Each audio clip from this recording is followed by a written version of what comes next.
சீயோன் விசுவாச தேவாலயம் வழங்கும் ஜீவ குரல்.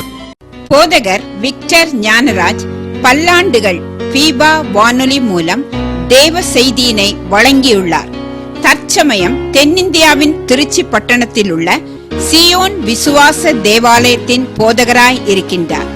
அந்த ஆலயத்தின் ஆராதனையில் வழங்கிய அனலுள்ள கருத்தாளம் நிறைந்த செய்தியின் மூலம் ஆசீர்வாதம் பெறுங்கள். கர்த்தருக்குள் அன்பானுள்ளே, என்னுடைய 51 ஆண்டு ஊழியத்தில் நடந்த சம்பவங்கள் நான் அநேகம் பகிர்ந்து கொள்ளவில்லை. At that time Elsie was 5 years old. அவளுக்கு டெம்பரேச்சர் 103. அன்னைக்கு பெரிய வெள்ளிக்கிழமை திவ்ய சாந்திங்கிற சிஎஸ்ஐ திருச்சபையில் வசனம் பேசணும்னா, பிதாவே உம் கையில் என் ஆவியை ஒப்பு கொடுக்கிறேன், அந்த வசனம் பேசணும். அந்த நேரத்தில் எல்சி சொல்கிறா, டெலீரியம் உளர்றா, நான் எசப்பா நான் உங்கள் சிலுவையில் வந்து என் பேரை எழுதிட்டு என் ஆவியை உங்கள்கிட்ட ஒப்பு கிடச்சி நான் வரேன் அப்படின்னு சொல்லிட்டு டெலீரியத்தில் என்ன சொல்கிறேன்னு தெரியாமல் அவர் சொன்னான். வசனம் சொல்கிறது, விஸ்வாசி பதறான். ஆகவே கட்டாயம் நான் போய் பேசுவேன், nothing will happen to LC அப்படின்னு. அந்த நேரத்தில் டாக்டர் குண்டர்ஸ்னு ஒருத்தவங்க சிஎம்சியில் வேலை செய்துட்டு எங்கள் ஸ்ட்ரீட்டில் இருக்கவங்க காரில் வந்து இறங்கினாங்க. ஓடி போய் அவங்கள வீட்டுக்கு கூப்பிட்டு வந்தேன். வந்து அவளுக்கு ட்ரீட்மெண்ட் கொடுத்தாங்க. She was all right. so many instances.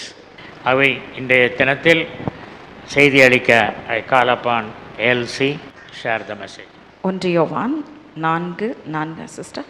பிள்ளைகளே, நீங்கள் தேவனால் உண்டாயிருந்து அவர்களை ஜெயித்தீர்கள், ஏனெனில் உலகத்தில் இருக்கிறவனிலும் உங்களில் இருக்கிறவர் பெரியவர். கண்களை மூடி ஒரு நிமிடம் நாம் ஆண்டவரை நோக்கி பார்த்து, ஆண்டவரே இந்த வார்த்தையின் மூலமா இந்த காலை வேளையிலே எங்களோடு கூட பேசும் என்று சொல்லி நம்மை ஒப்பு கொடுப்போம். ஹல்லேலூயா. இந்த வசனம் சொல்லுகிறது, பிள்ளைகளே நீங்கள் தேவனால் உண்டாயிருக்கிறீர்கள், உலகத்தை நீங்கள் ஜெயித்தீர்கள், சத்ருவினுடைய கிரியைகளை நீங்கள் ஜெயித்தீர்கள், ஏனெனில் உங்களில் இருக்கிறவர் உலகத்தில் இருக்கிறவனை காட்டிலும் பெரியவராய் இருக்கிறார் என்று இந்த வசனம் சொல்லுகிறது. ஆண்டவரே இந்த வார்த்தையை ஆண்டவரே எங்களுக்கு அப்பா இந்த கால வேளையிலே நீர் வெளிப்படுத்தி தர வேண்டுமாய் நாங்கள் ஜெபிக்கிறோம். ஆண்டவரே நீர் இதில் வைத்திருக்கிற மறைப்பொருளை நாங்கள் கற்றுக்கொள்ளும்படியாக, அதை அறிந்து கொள்ளும்படியாக, உம்முடைய ஜெயத்தை உம்முடைய வெற்றியை இந்த உலகத்திற்கு வெளிக்காட்டுகிற மக்களாக எங்களை மாற்றும் ராஜா. இந்த கால வேளையிலே எங்களை முற்றிலுமாய் ஒப்பு கொடுக்கிறோம். ஆண்டவரே என்னை மறைத்து நீர் பேசும்படியாக இந்த நேரத்திலே நான் ஒப்பு கொடுக்கிறேன். ஆண்டவரே கேட்கிற ஒவ்வொருவருடைய இருதயத்தையும் நீர் ஆயத்தமாக்கி, ஹல்லேலூயா, இந்த கால வேளையிலே உம்முடைய அழிவில்லாத வித்து இருதயத்தில் விதைக்கப்பட நீர் கிருபை செய்ய வேண்டுமாய் நாங்கள் ஜெபிக்கிறோம். ஆண்டவரே தாழ்த்தி உம்முடைய சமூகத்தில் அர்ப்பணிக்கிறோம், ஒப்பு கொடுக்கிறோம். இயேசு கிறிஸ்துவின் நாமத்தில் ஜெபிக்கிறோம் ஜீவனுள்ள அன்பின் பிதாவே, ஆமென். ஹல்லேலூயா. இங்கே சொல்லுகிறது, நீங்கள் தேவனால் உண்டாயிருக்கிறீர்கள். அர்த்தம் என்ன? நீங்க ஜஸ்ட் மறுபடியும் பிறந்திருக்கிறீர்கள் என்று சொல்வது மட்டுமல்ல, யூ ஆர் ஆஃப் காட், நீங்கள் தேவனால் உண்டாயிருக்கிறீர்கள், அல்லது you are a portion of God now. தேவன் உங்களுக்குள்ளே தன்னை ஒரு வித்தாக உங்களுக்குள் வைத்திருக்கிறார். எப்படி வைத்திருக்கிறார்? வேதம் சொல்லுகிறது, அழிவில்லாத வித்தாகிய தம்முடைய வார்த்தையினாலே உங்களை மறுபடியும் ஜனிப்பித்திருக்கிறார். சோ அந்த வார்த்தை யார்? நமக்கு தெரியும். அந்த வார்த்தை கிறிஸ்து மாம்சமாகி சத்தியம், கிருபையும் சத்தியமும் நிறைந்தவராய் நமக்குள்ளே வாசம் பண்ணினார். சோ இன்றைக்கு நாம் தேவனுடைய பிள்ளைகள் என்று சொல்லுகிறது மட்டுமல்ல, we are of God, நாம் தேவனுடையவர்களாய் நாம் இருக்கிறோம், அல்லது தேவனிடத்திலிருந்து தோன்றினவர்களாய் நாம் இருக்கிறோம், தேவனால் உண்டானவர்களாய் நாம் இருக்கிறோம். இதற்கு அர்த்தம் என்ன? எதற்காக தேவன் அதை செய்திருக்கிறார்? அந்த வசனமே சொல்லுகிறது, அவர்களை ஜெயித்தீர்கள். அவர்களை ஜெயித்தீர்கள் என்று சொல்லும்போது எவர்களை ஜெயித்தோம் என்பதை நாம் கேட்க வேண்டியது அவசியமா இருக்கிறது. 3வது வசனத்தை நாம் வாசிக்கலாம். மாம்சத்தில் வந்த இயேசு கிறிஸ்துவை அறிக்கை பண்ணாத எந்த ஆவியும் தேவனால் உண்டானதல்ல, வருமென்று நீங்கள் கேள்விப்பட்ட அந்தி கிறிஸ்துவினுடைய ஆவி அதுவே, அது இப்பொழுதும் உலகத்தில் இருக்கிறது. ஓகே, இந்த வசனத்திலே சொல்லுகிறது, அந்தி கிறிஸ்துவினுடைய ஆவி இன்றைக்கும் உலகத்திலே இருக்கிறது. எப்போ சொல்லப்பட்டிருக்குது? அப்போஸ்தலனாகிய யோவான் பல ஆயிரக்கணக்கான ஆண்டுகளுக்கு முன்பதாக, சுமார் 2000 ஆண்டுகளுக்கு முன்பதாக சொன்ன ஒரு வார்த்தை.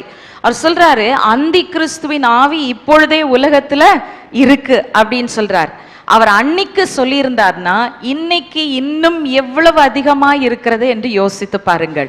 கிறிஸ்துவினுடைய ஆவி உலகத்திலே இன்றைக்கு ஊற்றப்பட்டு கிறிஸ்தவர்கள் பெருகி கொண்டிருக்கிறது போலவே அந்தி கிறிஸ்துவும் அவனுடைய கிரியைகளும் இன்றைக்கு உலகத்துல மிகவும் அதிகமாய் பெருகி கொண்டிருக்கிற ஒரு காலகட்டத்திலே நாம் வாழ்ந்து கொண்டிருக்கிறோம்.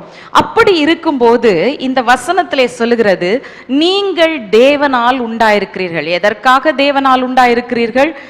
அங்க சொல்லப்பட்டிருக்கு, அந்த ஆவியை நீங்கள் மேற்கொள்ளும்படியாக, அவர்களை மேற்கொள்ளும்படியாக. Christ's victory is demonstrated through the church. திருச்சபையின் மூலமாய்த்தான் கிறிஸ்து சிலுவையிலே பெற்ற வெற்றி உலகத்திற்கு காண்பிக்கப்படுகிறது என்று சொல்லி நாம் பார்க்கிறோம். சோ நீங்களும் நான், இயேசு கிறிஸ்து என்ன தெரியுமா சொன்னாரு, இந்த உலகத்துல நான் இருக்கிற வரைக்கும் நான் இந்த உலகத்துக்கு ஒளியா இருக்கிறேன். ஆனால் நான் போன பின்பு யார் ஒளியா இருக்கிறா? நீங்களே அந்த வெளிச்சமாய் இருக்கிறீர்கள். நீங்கள் தான் உலகத்திற்கு வெளிச்சமாய் இருக்கிறீர்கள். சோ கிறிஸ்து என்னெல்லாவற்றையும் சம்பாதித்து கொடுத்தாரோ அதை எல்லாவற்றையும் உலகத்திற்கு காண்பிக்கிறவர்களாய் இன்றைக்கு நீங்களும் நானும் இந்த உலகத்திலே இருக்கிறோம் என்று சொல்லி நாம் பார்க்கிறோம். இங்கே சொல்லுகிறது, அந்த ஆவியை நீங்கள் ஜெயித்தீர்கள், அவர்களை நீங்கள் ஜெயித்தீர்கள். அந்தி கிறிஸ்துவனுடையவர்களை, உலகத்திற்குரியவர்களை நீங்கள் என்ன செய்திருக்கிறீர்கள்? ஜெயித்திருக்கிறீர்கள். அந்த அந்தி கிறிஸ்துவின் ஆவியை ஜெயிக்கிறது அவ்வளவு ஈஸியான ஒரு காரியமா? அங்க சொல்லப்பட்டிருக்குது, உங்களில் இருக்கிறவர் உலகத்தில் இருக்கிற அவனை காட்டிலும், சாத்தானை காட்டிலும், அந்தி கிறிஸ்துவை காட்டிலும், கள்ள தீர்க்கதரிசி வந்தா அவனை காட்டிலும், எல்லாத்து காட்டிலும் உங்களுக்குள்ள இருக்கிற தேவன் மிகவும் பெரியவராய் இருக்கிறார். there is no comparison. அது உண்மைதான். ஆனால் இந்த வெற்றியை எப்படி நான் பெற்றுக்கொள்வது? ஆவிக்குரிய போராட்டம் என்பது நம்ம ஒவ்வொருத்தருடைய வாழ்க்கையிலும் இருக்கு. ஆனா கிறிஸ்து முக்கியமாக இந்த ஆவிக்குரிய போராட்டத்தை இந்த கடைசி கால திருச்சபைக்கு பேசும் பொழுது அந்த அந்தி கிறிஸ்துவனுடைய ஆவியையும் அவனுடைய கிரியைகளையும் மேற்கொள்வதற்காக தேவன் நம்மை அழைத்திருக்கிறார் என்பதை நாம் புரிந்து கொள்ள வேண்டும். சோ வாசிக்கலாம், எபேசியர் 6ஆம் அதிகாரம் 13ஆம் வசனம். ஆகையால் தீங்கு நாளிலே அவைகளை நீங்கள் எதிர்க்கவும் சகலத்தையும் செய்து முடித்தவர்களாய் நிற்கவும் திராணியுள்ளவர்களாகும் படிக்கு தேவனுடைய சர்வாயுத வர்க்கத்தையும் எடுத்துக்கொள்ளுங்கள். தேவனுடைய சர்வாயுத வர்க்கத்தை நாம் தரித்து கொள்ளும்படியாக அங்கே நமக்கு அறிவுறுத்தப்பட்டிருக்கிறது. எதற்காக? சகலவற்றையும் செய்து முடித்தவர்களாய் நீங்கள் நிற்க திராணி உள்ளவர்கள் ஆகும்படிக்கு. ஓகே, தேவனுடைய சர்வாயுத வர்க்கத்தை நீங்க பார்க்கும் பொழுது தலைச்சீரா இருக்கிறது, மார்க்கவசம் இருக்கிறது, சத்தியம் என்னும் கச்சை இருக்கிறது, சுவிசேஷத்துக்கான ஆயத்தம் என்னும் பாதரட்சை இருக்கிறது, விசுவாசம் என்னும் கேடகம் இருக்குது, கையில ஒரு பட்டயமும் இருக்கு, ஆவியின் பட்டயம். ஓகே, இது எல்லாமே நீங்க பாத்தீங்கன்னா ப்ரொடெக்டிவ் ஆர்மர் என்று சொல்லி நாம் பார்க்கிறோம். எல்லாமே நம்மை தற்காப்பதற்காக, பாதுகாப்பதற்காக கொடுக்கப்பட்டிருக்கிற ஒரு ஆயுத வர்க்கம் என்று சொல்லி நாம் பார்க்கிறோம். அந்த ஸ்வோர்ட் ஆஃப் த ஸ்பிரிட், ஆவியின் பட்டயமாகிய தேவனுடைய வார்த்தை கூட என்னுடைய தனிப்பட்ட வாழ்க்கைக்கு போதுமானதா இருக்கிறது. பல நேரத்துல பல சூழ்நிலைகள்ல எனக்கு எதிர்த்து வருகிற காரியங்களிலே நான் தேவனுடைய வார்த்தையை நான் பயன்படுத்தும் போது அது என்னுடைய வாழ்க்கைக்கு தேவையான எல்லாவற்றையும் நான் பெற்றுக்கொள்வதற்கு போதுமானதா இருக்கிறது. ஆனால் இங்க இந்த வசனத்துல நீங்கள் தேவனால் உண்டாயிருக்கிறீர்கள் என்று சொல்கிறது. 1 யோவான் 4:4 தேவனால் உண்டாயிருக்கிறவர்கள் தேவனுக்கு தேவையானதை செய்து முடித்தவர்களாய் நிற்க வேண்டும். தேவனுக்கு தேவையானது என்ன? வாசிக்கலாம், வெளிப்படுத்தின விசேஷம் 12ஆம் அதிகாரம் 10வது வசனம் வாசிக்கலாம். அப்பொழுது வானத்திலே ஒரு பெரிய சத்தம் உண்டாகி, இப்பொழுது ரட்சிப்பும் வல்லமையும் நமது தேவனுடைய ராஜ்யமும் அவருடைய கிறிஸ்துவின் அதிகாரமும் உண்டாயிருக்கிறது. இரவும் பகலும் நம்முடைய தேவனுக்கு முன்பாக நம்முடைய சகோதரர் மேல் குற்றம் சுமத்தும் பொருட்டு அவர்கள் மேல் குற்றம் சாட்டுகிறவன் தாழ தள்ளப்பட்டு போனான். மரணம் நேரிடுகிறதா இருந்தாலும் அதற்கு தப்பும்படி தங்கள் ஜீவனையும் பாராமல் ஆட்டுக்குட்டியின் இரத்தத்தினாலும் தங்கள் சாட்சியின் வசனத்தினாலும் அவனை ஜெயித்தார்கள். ஆகையால் பரலோகங்களே, அவைகளில் வாசமாயிருக்கிறவர்களே களி கூறுங்கள். பூமியிலும் சமுத்திரத்திலும் குடியிருக்கிறவர்களே ஐயோ, பிசாசானவன் தனக்கு கொஞ்ச கால மாத்திரம் உண்டென்று அறிந்து மிகுந்த கோபம் கொண்டு உங்களிடத்தில் இறங்கினபடியால் உங்களுக்கு ஆபத்து வரும் என்று சொல்ல கேட்டேன். Okay, God's ultimate purpose in spiritual warfare, தேவன் இறுதியாய் வைத்திருக்கிற நோக்கம் இந்த ஆவிக்குரிய போராட்டத்துல என்னன்னு சொல்லி கேட்டீங்கன்னா, வெளிப்படுத்தின விசேஷம் 12:10, உங்களையும் என்னையும் தேவனுக்கு முன்பதாக இரவும் பகலும் குற்றம் சுமத்துகிற அந்த சாத்தானானவன் தாழ தள்ளப்பட வேண்டும். அங்கே சொல்லுகிறது, வானங்களே களி கூறுங்க. ஏன்? பிசாசு என்ன செஞ்சுட்டான்? உங்கள்கிட்ட இருந்து தள்ளப்பட்டுட்டான். இது எப்படி நடந்தது அப்படின்றது தான் அந்த 11ஆம் வசனத்திலே சொல்லப்பட்டிருக்கிறது. மரணம் நேரிடுகிறதா இருந்தாலும் அதற்கு தப்பும்படி தங்கள் ஜீவனையும் பாராமல் ஆட்டுக்குட்டியானவருடைய இரத்தத்தினாலும் தங்கள் சாட்சியின் வசனத்தினாலும் அவனை ஜெயித்தார்கள். அப்படின்னா என்ன? யார் ஜெயித்தா? ஆண்டவர் ஜெயிக்கல. ஜெயிக்கிற பொறுப்பை யார் கையில கொடுத்திருக்கிறாரு? நம்முடைய கரத்துல கொடுத்திருக்கிறார் என்று சொல்லி நாம் பார்க்கிறோம். அங்கே சொல்லப்பட்டிருக்கிறது ஆட்டுக்குட்டியானவருடைய ரத்தம். ஆட்டுக்குட்டியானவருடைய ரத்தம் யாருக்கு கொடுக்கப்பட்டிருக்கிறது? இயேசு கிறிஸ்து அந்த ரத்தத்தை சிந்தினார். சோ அவர் யூஸ் பண்ண போறதில்லை. யாருக்காக சிந்தினார்? நமக்காக சிந்தினார். நாம் அதை எடுத்து பயன்படுத்த வேண்டியவர்களாய் இருக்கிறோம். ஆகையால் இங்கே சொல்லுகிறது, முதலாவது ஆட்டுக்குட்டியானவருடைய ரத்தம், இரண்டாவதாக சாட்சியின் வசனத்தினால் அவனை ஜெயித்தார்கள். சோ அந்த ஜெயிக்கிற பொறுப்பு, அவன் அங்கிருந்து கீழே தள்ளுற பொறுப்பு நம்முடைய பொறுப்பாய் இருக்கிறது. அடிக்கடி என்னுடைய டாடி சொல்ற ஒரு வார்த்தை என்னன்னா, சாத்தானுடைய சரித்திரமே ஒரு விழுகிறவனுடைய சரித்திரம். அவன் பரலோகத்திலிருந்து கீழே தள்ளப்பட்டான். எங்க தள்ளப்பட்டான்னா பூமிக்கு தள்ளப்படலை, அவன் 2வது வானத்துக்கு தள்ளப்பட்டிருக்கிறான். அவனுடைய ராஜ்யம் எல்லாமே அங்கத்தான் இருக்கு. ஆனா அங்க இருந்து அவன் கீழே தள்ளப்பட போறான். யாரால தள்ளப்பட போறான்? அந்த பொறுப்பு யாருடையது? நம்முடையதா இருக்கிறது. ஹல்லேலூயா. இன்றைக்கு அந்த பொறுப்பை நம்முடைய கரத்துல ஆண்டவராகிய இயேசு கிறிஸ்து கொடுத்திருக்கிறார். அங்கிருந்து அவன் கீழே தள்ளப்பட்ட பின்பு இங்கிருந்து கடைசியா எங்க தள்ளப்பட போறான்? அக்கினியும் கந்தகமும் எரிகிற அந்த கடல்ல, பாட்டம்லெஸ் பிட்ல அவன் தள்ளப்பட போறான். அவனுடைய சரித்திரம் எப்பொழுதுமே விழுந்து போகிற ஒரு சரித்திரம் தான் என்று சொல்லி நாம் புரிந்து கொள்ள வேண்டியது அவசியம். ஆனால் அதிலே தேவன் நமக்கு ஒரு முக்கியமான ஒரு பங்கை வைத்திருக்கிறார். His first portion of fall has been completed. ஆனா 2வது பகுதியை செய்வது நம்முடைய கரத்துல இருக்கிறது. ஹல்லேலூயா. இன்றைக்கு நீங்க பிசாசிட்ட இருந்து உங்க வாழ்க்கையை பாதுகாக்கிறது மட்டும் இல்ல, பிசாசை ஜெயித்து தேவனோடு கரத்தை இணைத்து தேவனுடைய ராஜ்யத்தை பூலோகத்துல ஸ்தாபிப்பதற்கான ஒரு மிக பெரிய பொறுப்பை உங்களுடைய கரத்திலே நீங்கள் பெற்றிருக்கிறீர்கள். ஓகே, இது எப்படி நடக்கும்? இதுக்கு 4 படிகள் இருக்கிறது. வேதத்திலிருந்து உங்களுக்கு இதை நான் காண்பிக்க விரும்புகிறேன். இது எல்லாவற்றையும் நம்முடைய வாழ்க்கையில செய்றோம். ஆனா இந்த ஸ்டெப்ஸ் ப்ரோக்ரெசிவா எப்படி நம்முடைய வாழ்க்கையில வர வேண்டும், அல்லது ஒரு படியிலிருந்து இன்னொரு படிக்கு நாம் எப்படி முன்னேறி போக வேண்டும் என்று சொல்லி நான் உங்களுக்கு கற்றுக் கொடுக்க விரும்புகிறேன். முதலாவது, இந்த ஆவிக்குரிய போராட்டத்துல 4 படிகள் இருக்கிறது. 4மே பீஸ். ஆங்கிலத்துல பி என்ற எழுத்திலே அது ஆரம்பிக்கிறது. முதலாவது ஜெபம்.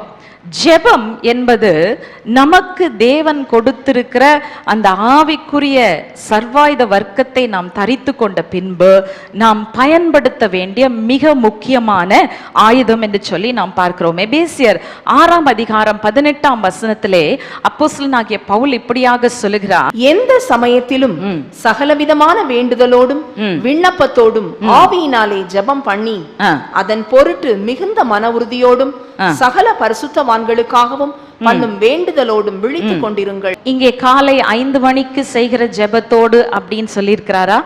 இல்ல இரவு படுக்கைக்கு போக முன் செய்யும் ஜெபம் என்று சொல்லப்பட்டிருக்கிறதா? என்ன சொல்லப்பட்டிருக்கிறது? எந்த நேரத்திலும், at all times. இன்றைக்கு ஜெபம் நம்முடைய வாழ்க்கையினுடைய ஒரு பகுதியாக மாற வேண்டும். நம்மை பொறுத்தவரையிலும் ஜெபம் என்று சொன்னால் நம்முடைய அறையை பூட்டி கொண்டு முழங்கால் படியிட்டு ஜெபிச்சா தான் நமக்கு ஜெபித்த மாதிரி இருக்கு. அந்த ஜெபம் அதிகாலையில செய்ய வேண்டிய ஒரு ஜெபம். ஆண்டவரோடு கூட நம்முடைய நாளை ஆரம்பிப்பதற்கு முன்பதாக அவரோடு கூட உறவாட வேண்டிய ஒரு சமயம். அவரோடு கூட நாம் இணைந்து அவருடைய சித்தத்தை அறிந்து கொண்டு கிருபையை பெற்றுக்கொண்டு உலகத்துக்குள்ள புறப்பட்டு போக வேண்டிய ஒரு காரியம்தான். அதே போல நாளினுடைய முடிவில் ஆண்டவரே இன்றைக்கு என்னோடு கூட இருந்ததுக்காக, எனக்கு செய்த எல்லாவற்றுக்காகவும் நன்றின்னு சொல்லிட்டு படுக்கைக்கு போறது நல்லது. ஆனால் இந்த இடைப்பட்ட நேரம் இருக்கு பாருங்க, காலையிலிருந்து மாலை வரைக்கும் அவர் என்ன சொல்றாரு, எந்த சமயத்திலும் பல்வேறு விதமான விண்ணப்பங்களோடும் வேண்டுதல்களோடும் கூட நீங்க என்ன செய்யணும், எப்பொழுதும் தேவனோடு கூட தொடர்பு கொண்டே இருக்க வேண்டும். உங்களுடைய இருதயத்தில் எப்பொழுதுமே தேவனோடு கூட நீங்கள் பேசி கொண்டிருக்க வேண்டும். எப்படி ஒரு காரியத்தை யாராச்சும் நம்மகிட்ட சொல்லிட்டா உடனே நமக்கு நெருக்கமா இருக்கிற ஒருத்தட்ட நம்ம ஷேர் பண்ணணும்னு நம்ம நினைக்கிறோமோ, உங்களுடைய வாழ்க்கையினுடைய சகல காரியங்கள், நீங்கள் உங்களை சுற்றிலும் பார்க்கிற பல காரியங்களை ஒரு நிமிஷம், ஒரு நொடி பொழுது ஆண்டவருக்கு நீங்க என்ன செய்யுங்க, அவரோடு கூட பேசுங்க. ஆண்டவரே இப்படி இருக்கே, இந்த உலகத்துல இந்த மக்கள் இப்படி அழிந்து போய் கொண்டிருக்கிறார்களே, உம்மை அறியாமல் இந்த ஆத்மா மரிச்சு போயிருச்சு ஆண்டவரே, ஆண்டவரே இதுக்காக நான் என்ன செய்ய வேண்டும், அல்லது ஆத்மாக்களை ரட்சியும் ஆண்டவரே, அல்லது இந்த உலகத்துல நடக்கிற அநியாயத்தை பாருங்க ஆண்டவரே, இந்த அநியாயம் நீங்கி எங்க தேசம் நல்லா இருக்க உதவி செய்யுங்க ஆண்டவரே. எனி கைண்ட் ஆஃப் பிரேயர், அது என்ன வேண்டுமானாலும் இருக்கலாம். ஒரு நிமிஷம், ஒரு நொடி பொழுது. நான் எத்தனையோ சாட்சிகள் சொல்லலாம். என் வாழ்க்கையில நான் முழங்கால் போட்டு ஜெபம் பண்ண ஜெபங்களை காட்டிலும் ஒரு நிமிஷம் பெருமூச்சு, ஐயோ ஆண்டவரே அயன் பாக்ஸ் ரிப்பேர் ஆயிடுச்சு, ஒரு புது அயன் பாக்ஸ் இருந்தா நல்லா இருக்கும்னு ஒரு பெருமூச்சு விட்டது, அடுத்த நாளே என் கையில புதுசா கொண்டாந்து ஒருத்தர் கிஃப்ட் பண்ணிட்டு போறாங்க. விளங்குதா உங்களுக்கு? ஒரு நிமிஷம் நொடி பொழுது. Sometimes the greatest needs just are a whisper to God. ஒரு நிமிடம், ஒரு நொடி பொழுது நாம் ஆண்டவரோடு கூட அந்த பேச தொடங்கணும் அப்படின்னாக்கா நம்முடைய தேவைகள் சந்திக்கப்படுவதை நாம் காண்போம். நம்முடைய தேவைகளுக்கு அப்பாற்பட்டு மற்றவர்களுடைய வாழ்க்கைக்காக. நான் சமீபத்தில் சொல்லலாம், எனக்கு ஒரு செய்தியை நான் சில நாட்களுக்கு முன்பதாக கேட்டேன். நான் கேட்ட உடனே பைபிள் காலேஜில் போய் நான் இறங்குற சமயம் நான் ஜெபம் பண்ண, ஆண்டவரே இப்படிப்பட்ட செய்தி நான் கேள்விப்படுறேன், இந்த பிள்ளையுடைய வாழ்க்கைக்காக உம்முடைய சித்தத்தை நீர் செய்தருளும் என்று சொல்லி நான் கேட்டேன். நான் சொன்னேன், இந்த காரியம் சரியானது அல்ல, நீர் பார்த்துக்கொள்ளும், உம்முடைய சித்தம் செய்யப்படுவதாக. ஃபினிஷ்ட். ஏன்னா அதுக்கு அடுத்தது எனக்கு வேலை இருக்கு, நாங்கள் போய் கற்றுக் கொடுக்க வேண்டிய வேலைகள் இருந்தது. அதுக்கு உட்கார்ந்து நான் ரொம்ப நேரம் ஜெபிக்கல. ஆண்டவர் அந்த ஜெபத்தை கேட்டார். ஆண்டவர் அந்த ஜெபத்தை கேட்டார். வழங்குதா உங்களுக்கு? Just a minute. அந்த தேவனோடு கூட எப்பொழுதுமே உறவாடுகிற ஒரு வாழ்க்கையை நாம் உருவாக்க வேண்டும். காலையில நான் ஜெபிச்ச உடனே my prayer life is closed. இனி ஆண்டவருக்கு நேரம் எப்ப இருக்கு? சாயந்தரம் தூங்க போறதுக்கு முன்னாடி. அப்பதான் ஆண்டவரே உங்களோட கூட திரும்ப நான் பேசணும். இல்லை, ஒவ்வொரு நிமிஷமும் நொடி பொழுதும் உங்களுடைய மனதில் நீங்கள் வாயை திறந்து சத்தம் போட்டு பேசணும்னு கூட அவசியம் கிடையாது. உங்களுடைய மனதில் எப்பொழுதுமே ஆண்டவரோடு கூட பேசி கொண்டிருங்கள். அந்த ஜெபத்தினாலே பல நேரத்தில் தேவன் பெரிய காரியங்களை உங்கள் மூலமாய் சாதிக்க கூடும் என்பது உண்மை. நாட்டினுடைய நிலைமையை பார்க்குறீங்களா, அதுக்காக ஜெபிங்க. சபையினுடைய நிலைமையை பார்க்குறீங்களா, அதுக்காக ஜெபிங்க. Just a word. ஆண்டவரோடு கூட எப்பொழுதுமே பேசி கொண்டிருக்கிற இந்த ஜெபம் மிக மிக அவசியமானது. சில நேரத்தில் ஊக்கமாக ஜெபிக்கிற ஜெபமும் அவசியமானது தான். ஆனால் இந்த ஜெபத்தை குறித்து வேதத்தில் ஒரு உதாரணத்தை சொல்ல வேண்டும் என்று சொன்னால், அப்போஸ்தலர் 12ஆம் அதிகாரத்தில் நம்ம பார்க்கிறோம். பேதுருவை கொண்டு போய் ஜெயிலில் போட்டாச்சு. இப்போ சபைக்கு ஒரு பெரிய கிரைசிஸ். நம்முடைய லீடர் எங்க இருக்கிறாரு? ஜெயிலில் இருக்கிறாரு. வெகு சீக்கிரத்தில் அவரை மரணத்துக்கு கொண்டு போக போறாங்க. ஸோ சபை அனைத்தும் இந்த ஒரு மனிதனுக்காக என்ன செய்தது? முழங்கால் போட்டு ஜெபிக்க ஆரம்பித்தது. ஜெபம் என்ன செய்யும் என்று சொன்னால், ஜெபம் தேவ தூதர்களின் பணியை உங்களுக்காக கட்டவிழ்க்கும். என்ன நடந்தது? ஜெபித்தார்கள். ஒரு தேவ தூதன் போய் பேதுருவை என்ன செஞ்சான்? சிறைச்சாலையிலிருந்து அந்த தேவ தூதன் அவனை வெளியே கொண்டு வந்தான் என்று சொல்லி நாம் பார்க்கிறோம். தானியேல் தேவன் கொடுத்த வாக்குத்தத்தத்தை வைத்து இஸ்ரவேலுக்காக ஜெபிக்கிறார். என்ன நடந்தது? தூதர்கள் அனுப்பப்பட்டார்கள். அல்லேலூயா. நீங்க ஜெபிக்கும் போது தேவன் தூதர்களுடைய பணியை உங்களுக்காக கட்டவிழ்க்கிறார் என்று சொல்லி நாம் பார்க்கிறோம். சோ எந்த நேரமும் எல்லா விதமான ஜெபத்தோடும் நம்ம ஆண்டவரோடு கூட உறவாட நாம் கற்றுக்கொள்ள வேண்டும். சில நேரத்தில் தீவிரமான ஜெபம் தேவை. இந்த ரெண்டு பகுதிகளையும் நம்ம பார்க்கிறோம். தீவிரமாக ஜெபித்த பொழுது, இரவுல ஜெபித்த பொழுது, உபவாசித்து ஜெபித்த பொழுது தேவ தூதர்களின் பணி சபைக்காக கட்டவிழ்க்கப்பட்டது, தேவனுடைய ஜனங்களுக்காக கட்டவிழ்க்கப்பட்டது என்று சொல்லி நாம் பார்க்கிறோம். The first step is prayer. எப்படிப்பட்ட ஜெபம்? எந்த நேரத்திலையும் செய்கிற ஜெபம், தீவிரமாய் செய்கிற ஜெபம், இது எல்லாம் தான் நம்மளை இந்த கடைசி காலத்துல அந்தி கிறிஸ்துவின் ஆவியை மேற்கொள்ள உதவுகிற காரியமாய் இருக்கிறது. பல நேரத்துல இன்றைக்கு நீங்க உலகத்தினுடைய ஆவியை கன்ஃபரண்ட் பண்ணும்போது என்ன செய்யறது ஆண்டவரே அப்படின்னு தெரியாம நீங்க நிற்கும் போது, ஒரு நிமிஷம், ஆண்டவரே உம்முடைய ஞானத்தை இந்த சூழ்நிலையில எனக்கு தாரும், என்னோடு கூட இருந்து என்னை பலப்படுத்தும். அந்த 1 minute prayer கூட இந்த ஆவியை மேற்கொள்வதற்கு உங்களை என்ன செய்யும்? பலப்படுத்தும், ஞானத்தை உங்களுக்கு தரும். இதுல நீங்க பலப்பட்டு வர வர அடுத்த ஸ்டெப் என்னன்னா, செகண்ட் P இஸ் பிரைஸ், தேவனை துதிக்கிற துதி. இந்த துதியானது மிக மிக முக்கியமான ஒரு காரியமாக இருக்கிறது. நம்முடைய வாழ்க்கையில துதியினுடைய வல்லமையை நாம் மிகவும் குறைவாக மதிப்பிடுகிறோம். துதி என்று சொன்னால் ஏதோ சில பாடல்களை பாடுகிறது எனக்கு ரொம்ப சந்தோஷமா இருக்கும், கைத்தட்டி நான் பாடுறேன், பாடி ஆண்டவரை ஞாயிற்றுக்கிழமை காலைல ஆராய்ச்சி வந்துட்டேன்னா முடிஞ்சு போச்சு அப்படின்னு நீங்க நினைக்கிறீங்க. இல்ல, துதி ஒரு மிக பெரிய ஆயுதம். துதி என்ன செய்யும் தெரியுமா?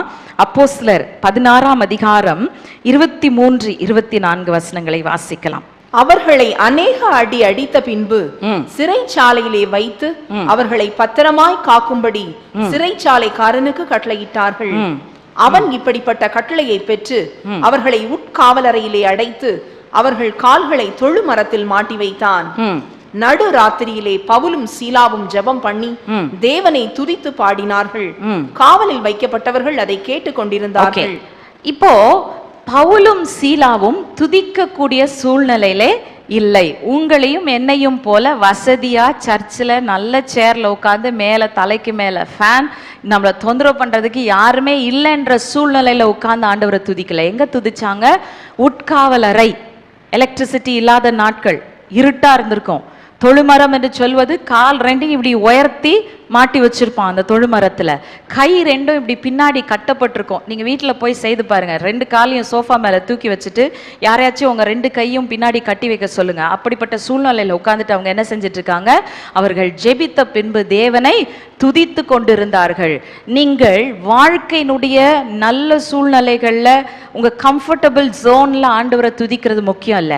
துதியின் பலி என்று சொல்லி வேதாகமம் சொல்லுகிறது. பலி, நான் எப்பவுமே சொல்லுவேன், வலி இல்லாம பலி இல்லை, வலிச்சாதான் பலி. துதிக்கிறதுக்கு இஷ்டம் இல்லாத காலத்துல தான் ஆண்டவரை முழங்கால் படிட்டு துதிக்க ஆரம்பிக்கணும். விளங்குதா உங்களுக்கு? எதுக்காக துதிக்கிறது?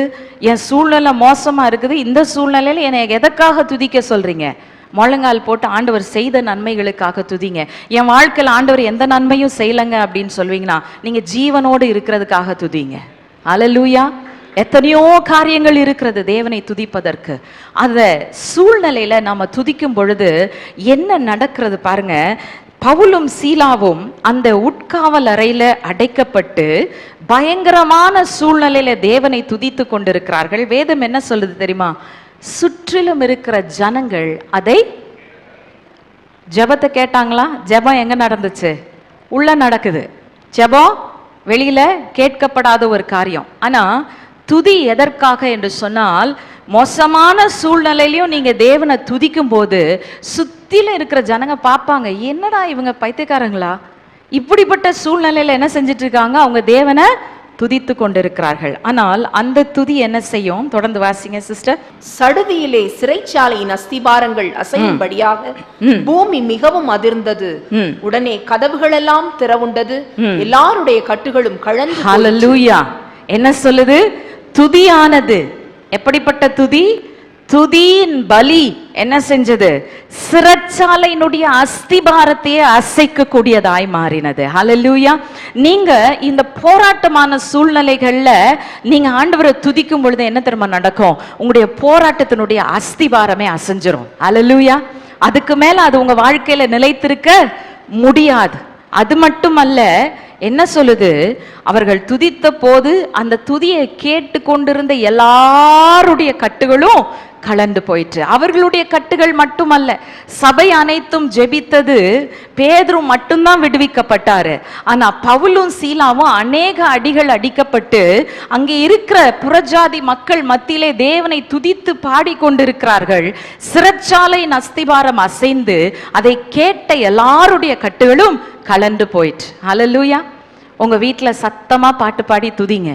பக்கத்து வீட்டுக்காரர்கள் உங்க பிரச்சனையின் மத்தியிலும், அதாவது நல்லா இருக்கிற காலத்துல மட்டும் துதிச்சா போதாது. உங்க வீட்டுல பெரும் போராட்டம் இருக்கும்போது நல்ல ஜன்னலை திறந்து வச்சு ஆண்டவரை ஆராதிங்க. யார் யார் காதுல விழுதோ அவங்க எல்லாம் கேட்பாங்க. சடுதியில உங்க பிரச்சனை அஸ்திபாரத்தோடு அசையும் போது அவங்க கட்டும் சேர்ந்து என்ன செய்யும்? கலண்டு போகும். அந்த ஆத்மாவை நீங்கள் கர்த்தருக்கென்று கொண்டு வந்து நியமிக்கிறவர்களாய் மாறுவீர்கள். ஹல்லேலூயா. இங்கே நாம் பார்க்கிறோம், பவுலும் சீலாவும் மட்டுமல்ல, அங்க இருந்த சிறைச்சாலையில இருந்த எத்தனையோ கைதிகளுடைய கட்டுகள் கலண்டு போயிற்று என்று சொல்லுகிறது. சிறைச்சாலைக்காரனும் அவன் குடும்பத்தாரும் அந்த இரவே ஞானஸ்நானம் பெற்று கிறிஸ்துவனுடையவர்களாய் மாறினார்கள் என்று சொல்லுகிறது. எத்தனை பிரிசனர்ஸும் அன்னைக்கு நைட்டு பேப்டிசம் எடுத்தாங்களோ வேதம் நமக்கு சொல்லுகிறது இல்லை. ஆனால் நான் நம்புறேன், நிச்சயமா நடந்திருக்கும். அவன் யோசித்திருப்பான், உண்மையிலே இவங்க இத்தனை அடி வாங்கிட்டு, தப்பே செய்யாம அடி வாங்கிட்டு அவங்களுடைய தேவனை துதித்து கொண்டிருக்கும் போது அவங்க தேவன் இவ்வளோ பெரிய காரியங்களை செய்வாரானால், தப்பு செஞ்ச நம்ம அவங்களோட சேர்ந்து நம்முடைய கட்டுகளும் கலண்டு போயிடுச்சு. இந்த தேவனை நம்ம பற்றி கொள்ளலான்னு எத்தனை பேர் பற்றி கொண்டாங்களோ தெரியாது. இன்றைக்கு கிறிஸ்தவர்களாகிய நாம் தேவனால் உண்டாயிருக்கிறபடியினால் தேவனை உலகத்திற்கு காண்பிக்கிறவர்களாய் நாம் இருக்க வேண்டும் என்று சொல்லி நாம் பார்க்கிறோம். சோ அந்த 2வது படி துதி. நான் எப்பவுமே சொல்வேன், உற்சாகமான துதி. துதிக்கும் போது வெறும் கையை தட்டி அல்லது எல்லாரும் பாடுறாங்க நான் பாட்டை நல்லா கேட்டு ரசிக்கிறேன், தயவுசெய்து நிக்காதீங்க. உங்க சரீரம் முழுவதும் தேவனுடைய சமூகத்துல அசையணும்.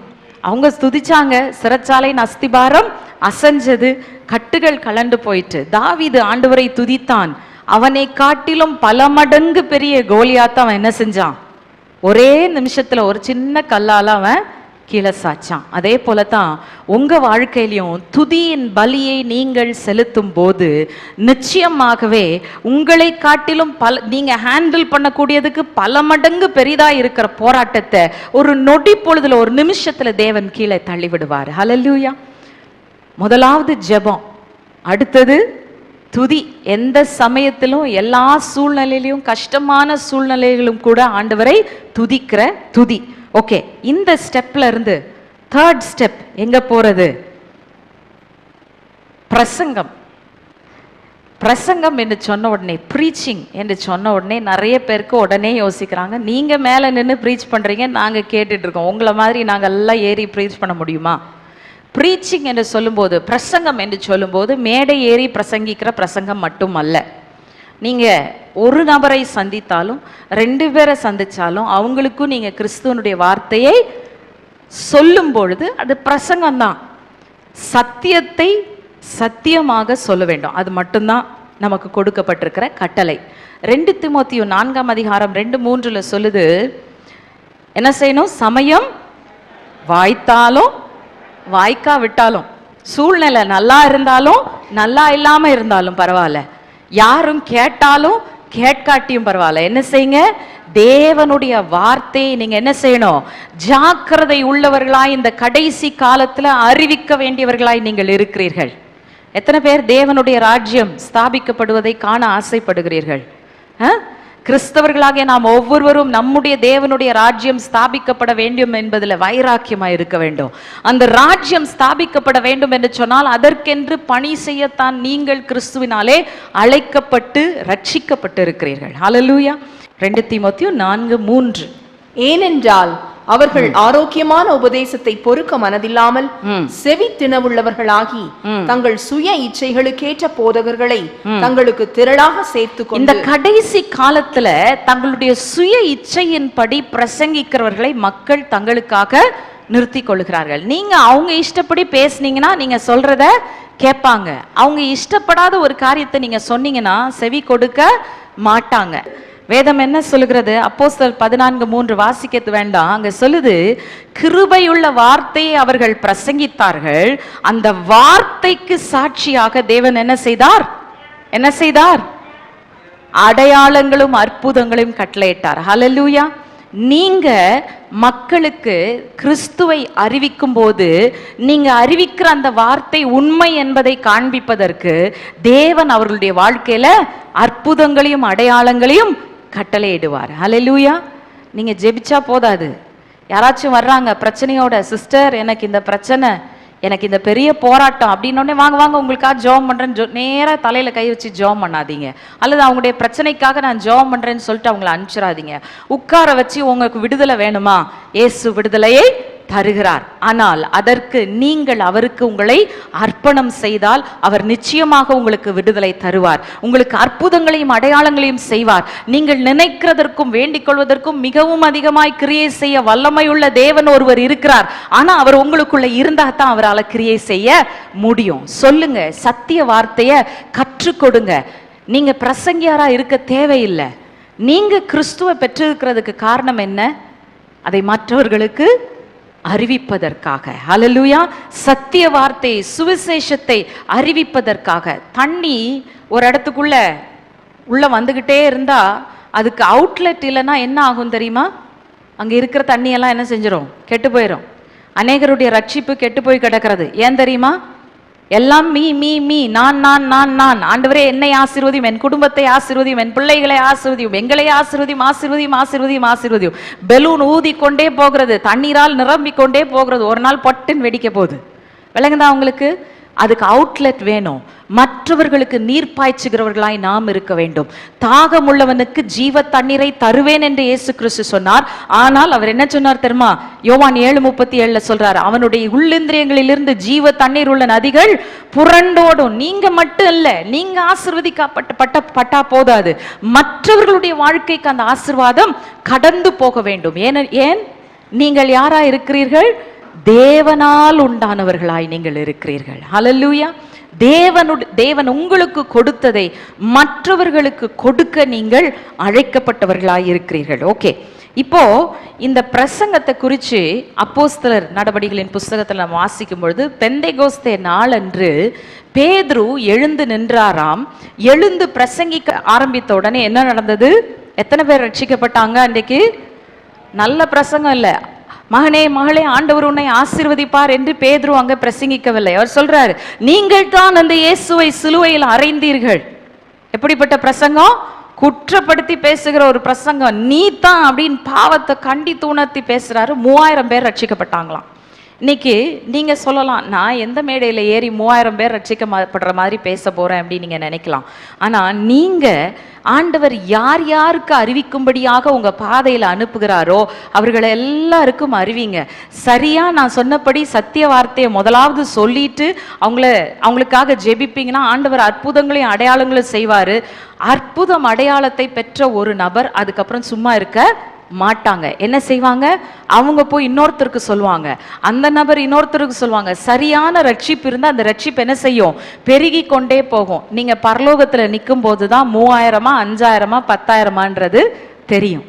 யாரோ வந்து சொல்லுவாங்க, நீங்க போய் அந்த பிரதருக்கு சொன்னீங்க பாத்தீங்களா, அந்த பிரதர் வந்து இந்த பிரதருக்கு சொன்னார், இந்த பிரதர் எனக்கு சொன்னார், நான் ரட்சிக்கப்பட்டேன், உங்க நிமித்தமா தான் நான் பரலோகத்துல இருக்கிறேன்னு வாங்க.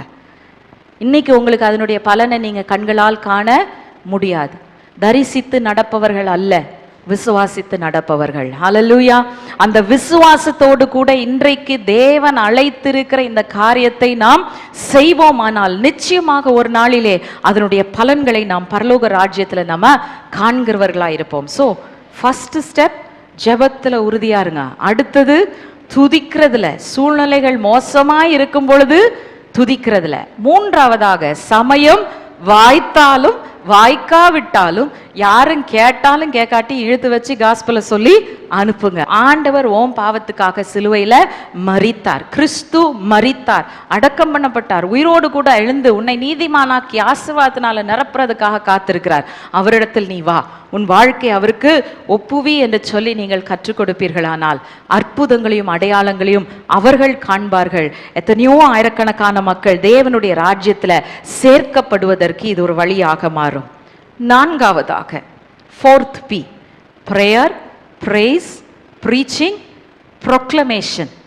இந்த 3 படியிலையும் நீங்க உறுதியா இருந்தீங்கன்னா, இதெல்லாம் ஒரே நாள்ல நடக்க போறது இல்லை. தயவுசெய்து நடக்காதீங்க. இன்னைக்கு பிரசங்கம் பண்ணியிருக்காங்க, நாளைக்கே நாங்கள் இது 4லையும் தேர்ச்சி அடைந்துருவோம். No, it's a step by step process. இது அனுதினமும் உங்களுடைய வாழ்க்கையில் நீங்கள் அடிக்கடி நினைப்பூட்டி செய்ய வேண்டிய ஒரு காரியம். ஒவ்வொரு காரியத்திலையும் நீங்கள் பலத்தின் மேல் பலன் அடைந்து கொண்டே போக போக போக ஆண்டவர் ஃபைனலாக இந்த லெவலுக்கு கொண்டு வருவார். என்னன்னா, நீங்க எழுந்து நின்று அறிக்கை செய்வீர்கள். அறிக்கை செய்வது உங்களுடைய வாழ்க்கையில அப்படியே நடக்கும். ஹல்லேலூயா. எப்பொழுது? ஸ்டெப் பை ஸ்டெப் பரிசுத்த ஆவியானவரால் வழி நடத்தப்பட்டு வரும்போது. இந்த ப்ரொக்ளமேஷன் என்பதுதான் வெளிப்படுத்தின விசேஷம் 12ஆம் அதிகாரம் 11ஆம் வசனத்துல சொல்லப்பட்டிருக்கிற காரியம். இதுல என்ன சொல்லப்பட்டிருக்கு? ஆட்டுக்குட்டியானவருடைய ரத்தம் அது நம்மளை பாதுகாக்கிற ஒரு காரியமாய் இருக்கிறது. ஆட்டுக்குட்டியானவருடைய இரத்தத்தின் பாதுகாப்புக்குள்ளாய் மறைந்து கொண்டு அந்த இரத்தத்தின் வல்லமையை பயன்படுத்தி, அந்த இரத்தத்துல வல்லமை இருக்கிறது. இயேசுவின் ரத்தம் ஜெயம் என்று சொன்னால் போதாது, நீங்க என்ன செய்யணும்னா இயேசுவின் ரத்தம் எனக்கு ஜெயம் தந்திருக்கிறது என்பதை அறிந்து கொண்டு தேவன் சொல்லுகிறதை நீங்க என்ன செய்யணும்? உலகத்துக்கு சொல்லக்கூடாது, அறிக்கை விடுக்கிறீர்கள். ஹல்லேலூயா. எப்படி? இன்னைக்கு ஒரு வசனத்தை வாசித்தோம், 1 யோவான் 4:4. இதை உலகத்துக்கு மட்டும் இல்லை, நம்ம தனிப்பட்ட வாழ்க்கைக்கும் நம்ம செய்யலாம். 1 யோவான் 4:4 எடுத்துக்கொண்டு என்ன சொல்லலாம்? நீங்க நாங்கள் தேவனால் உண்டாயிருக்கிறோம், நாங்கள் உலகத்தை ஜெயித்திருக்கிறோம், நாங்கள் அந்தி கிறிஸ்துவின் ஆவியை ஜெயித்திருக்கிறோம். நடந்து முடிஞ்ச மாதிரியே சொல்லுங்க, உங்க விசுவாசத்துல சொல்லுங்க. ஆண்டவர் நிச்சயமா அதை நிறைவேற்றுவார். விளங்குதா உங்களுக்கு? வார்த்தையை வாசித்தா போதாது, நல்லா இருக்கு ஆண்டவரே தேங்க்யூ லார்ட்னு சொல்லிட்டு போனா போதாது, அதை தினம்தோறும் உங்களுடைய வாயினால என்ன செய்யணும்? அறிக்கை செய்து கொண்டே இருக்க வேண்டும். நீங்கள் உங்களுக்காக அறிக்கை செய்ய ஆரம்பிப்பீர்கள். அதுக்கப்புறம் ஆண்டவர் உங்களை என்ன செய்வாரு? உங்க குடும்பத்துக்காக, ரட்சிக்கப்படாத உங்களுடைய உறவினர்களுக்காக, அதுக்கப்புறம் தேசத்துக்காக, உலகத்திற்காக அறிக்கை செய்யும்படியாக he will use you in a mighty prophetic anointing. அதுக்கு ஒரு prophetic anointing நமக்கு அவசியம் தேவை. அதாவது தீர்க்கதரிசியா இருந்தால்தான் செய்ய முடியும் என்று அல்ல, அந்த அபிஷேகத்தை தேவன் நமக்குள்ளே ஊற்றுவாரானால், இந்த 3 படிகள்ல நம்ம ஒழுங்கா இருந்தோம்னா கொஞ்சம் கொஞ்சமா ஆண்டவர் என்ன செய்வாரு? நம்மளை நடத்திக்கிட்டே வருவார். நீங்க புறப்பட்டு போய் இதையே செய்வீர்களானால் இன்றைக்கு தேசங்களுடைய சரித்திரத்தை மாற்றுகிறவர்களாய் தேவன் உங்களை பயன்படுத்துவார். ஹல்லேலூயா. ஜனங்களுடைய வாழ்க்கையை மாற்றுகிறவர்களாய் உங்களை பயன்படுத்துவார் என்பதில் சந்தேகம் இல்லை. எத்தனை ஆண்டுகள் ஆண்டவர் உங்களுக்குள்ள விதைத்து இருக்கிறார். உங்களுக்கு ஒரு நல்ல போதகரை கொடுத்து, நல்ல டீச்சிங்கை கொடுத்து, எத்தனையோ காலம் நீங்க இந்த டீச்சிங்ல நல்லா வளர்ந்து வந்துட்டீங்க. இப்போ நீங்க ஆண்டவருக்காக எழுந்து நின்று செயல்படுகிற காலத்திற்குள்ளாய் நீங்கள் வந்திருக்கிறீர்கள். இனி உங்களுக்குள் இருக்கிற அபிஷேகம் அமைதலாய் இருக்கலாகாது. அதை எடுத்து நீங்கள் பயன்படுத்த வேண்டும். தேசங்களை அசைப்பதற்காக, மக்களுடைய வாழ்க்கையை அசைப்பதற்காக, கிறிஸ்துவுக்கென்று அவருடைய ராஜ்யத்தை திருப்பி கொண்டு வந்து நிலைநிறுத்துவதற்காக நீங்கள் அழைக்கப்பட்டவர்களாய் இருக்கிறீர்கள். ஹல்லேலூயா. ஆண்டவரே, இந்த நாளிலே எங்களை பலப்படுத்தும். இந்த ஜெபத்திலையும் துதியிலையும் மற்றவர்களுக்கு உம்முடைய வார்த்தையை அறிவிக்கிறதிலும் நீர் சொல்லும் போது உம்முடைய வார்த்தையை எடுத்துக்கொண்டு தேசங்களுக்கு, ஜாதிகளுக்கு, மக்களுக்கு அறிவித்து அந்த வார்த்தையினாலே விடுதலையை காண்கிற ஒரு அபிஷேகத்திற்குள்ளா எங்களை கொண்டு வாங்க ஆண்டவரே. எங்களுக்குள் நீர் வைத்த அந்த அபிஷேகம் அனல் கொண்டு எழும்பட்டும் ஆண்டவரே. இந்த நாள்ல எங்களுடைய வாழ்க்கைக்காக ஆண்டவரே, எங்களுடைய போராட்டங்களுக்காக நாங்கள் கவலைப்படாமல் உம்மை நாங்கள் துதிக்க ஆரம்பிக்கட்டும் ஆண்டவரே. அந்த துதியின் ஆண்டவரே ஹல்லேலூயா யுத்தத்தை நாங்கள் செய்யும் போது நீர் அஸ்திபாரங்களை அசைக்கிற தேவனாய் எழுந்து நிற்பீர் என்பதை நாங்கள் விசுவாசிக்கிறோம் ராஜா.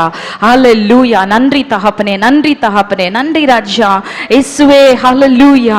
நீர் கல்வாரி சிலுவையில எங்களுக்கு சம்பாதித்து கொடுத்த அந்த வெற்றியை இன்றைக்கு நாங்கள் சுதந்திரிக்க எங்களுக்கு உதவி செய்யும் ராஜா. அதை வீணடிக்காமல் நாங்கள் எங்களுடைய வாழ்க்கையில அதனுடைய பரிபூர்ண நன்மைகளை அனுபவிக்கத்தக்கதாக எங்களை இந்த நாளிலே நீர் எடுத்து பயன்படுத்தும் ஆண்டவரே.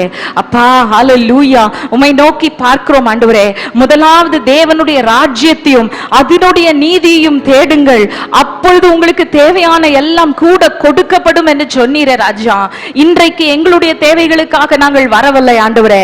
இன்றைக்கு உம்முடைய ராஜ்யம் இந்த பூலோகத்தில் ஸ்தாபிக்கப்படுவதை காண்பதற்காக நாங்கள் உம்முடைய சமூகத்தில் நிற்கிறோம் ஆண்டவரே. அப்பா, உம்முடைய வார்த்தையை நாங்கள் பிரசங்கிக்கும் போது அற்புதங்களும் அடையாளங்களும் நடைபெறும் என்று சொன்னீரே. அந்த அற்புதங்கள், அடையாளங்களை நாங்கள் காணட்டும் ஆண்டவரே. Let us see the the mighty outworking of your word, oh Father. ஆண்டவரே, உம்முடைய வார்த்தை, சத்திய வார்த்தை மக்களுடைய இருதயத்தை ஊடுருவி, அவர்களுடைய வாழ்க்கையை ஊடுருவி, ஆண்டவரே, அவருடைய வாழ்க்கையில் அற்புத அடையாளங்களை செய்யட்டும் என்று சொல்லி நாங்கள் ஜெபிக்கிறோம் ஆண்டவரே. ஹalleluya, ஹalleluya, ஹalleluya, ஹalleluya. அப்பா, நீர் இந்த நாளிலே எங்களுடைய வாழ்க்கையில் அசைவாட வேண்டுமாய் நாங்கள் ஜெபிக்கிறோம் ஆண்டவரே. ஹalleluya, உம்மை துதிக்கிறோம். நீர் சர்வ வல்லமை உள்ள தேவன் என்று சொல்லி நாங்கள் அறிக்கை செய்கிறோம் ராஜா. ஆண்டவரே, எங்களுடைய போராட்டங்கள், பிரச்சனைகள் எல்லாவற்றின் அஸ்திபாரங்களையும் இப்பொழுதே நீர் அசைத்துக் கொண்டிருக்கிறதுக்காய் நன்றி தாப்பனே. அவைகள் எல்லாம் அசைந்து கொண்டிருக்கிறதுக்காய் நன்றி ராஜா. எங்களை அநேக நாட்களாய் பார்த்து கொண்டிருக்கிற ஜனங்கள் எல்லாரும் நீர் செய்கிற கிரியை கண்டு அதிசயிக்க போகிறதுக்காய் நன்றி செலுத்துகிறோம். தங்களுடைய வாழ்க்கையை உமக்கு சொந்தமாக அர்ப்பணிக்க போகிறதுக்காய் நன்றி செலுத்துகிறோம் ராஜா. ஆம் தகப்பனே, நீர் வல்லவராய் எங்களுடைய வாழ்க்கையில செயல்படுகிறதை அநேகர் காண போகிறதுக்காய் நன்றி ராஜா. நன்றி தகப்பனே, நன்றி தகப்பனே. ஆண்டவரே, நாங்கள் ஒவ்வொருவரும் எங்களை உம்முடைய கரத்தில் அர்ப்பணிக்கிறோம். எங்களை சித்தம் போல நீர் எடுத்து பயன்படுத்தும் ஆண்டவரே. ஹalleluya, thank you Jesus. ஒப்பு கொடுக்கிறோம் ஆண்டவரே, ஒப்பு கொடுக்கிறோம் அப்பா. நாங்கள் அல்ல ராஜா, நீரே எங்கள் மூலமாய் மகிமைப்படும்படியாக ஒப்பு கொடுக்கிறோம். இயேசுவின் நாமத்தில் ஜெபிக்கிறோம் பிதாவே, ஆமென், ஆமென். ஜெப உதவிக்கு தொடர்பு கொள்ள வேண்டிய மொபைல் எண் 9115-432-432. போதகர் விக்டர் ஞானராஜ் அவர்களின் ஆழமான வேத ஆராய்ச்சி விளக்கங்கள் MP3யிலும் DVD ப்ளூரேக்களிலும் கிடைக்கும். எங்கள் முகவரி ஜீவக்குரல் 18/32 மங்கம்மாள் சாலை, KK நகர் அஞ்சல், திருச்சி 620021, தமிழ்நாடு, இந்தியா.